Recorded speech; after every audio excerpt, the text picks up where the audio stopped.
রব্বুল আলামিনের পক্ষ থেকে এই খাবারগুলি লাভ করত।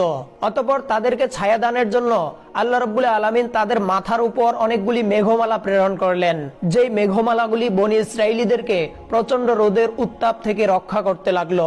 সুস্বাদু ও পুষ্টিকর বেহেশতি খানা মান্না ও সালওয়া খেয়ে বনী ইসরাইলীরা যখন কিছুটা সুস্থ হয়ে উঠল এবং তাদের উপর থেকে যখন বিপদের ঘনঘটা কেটে গেল, তখন তারা হযরত মূসা আলাইহিস সালামের নিকট একদিন আরজ করলো, হে মূসা, আমরা নিত্যদিন একই খাবার খেতে খেতে অতিষ্ঠ হয়ে পড়েছি।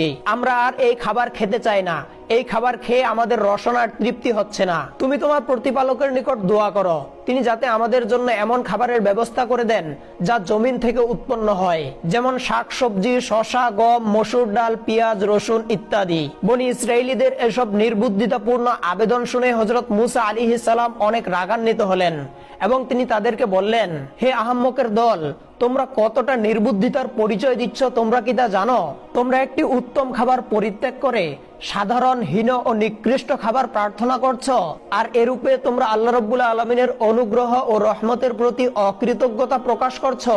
সত্যিই যদি তোমরা আল্লাহ রব্বুল আলামিনের দেওয়া নিয়ামত পছন্দ না করো এবং এই জান্নাতি খাবারগুলি পছন্দ না করো, আর তোমরা যা চাচ্ছ সেগুলি যদি তোমাদের পছন্দনীয় খাবার হয়ে থাকে, তাহলে আল্লাহ রব্বুল আলামিনের দরবারে চাওয়ার আর কি আছে?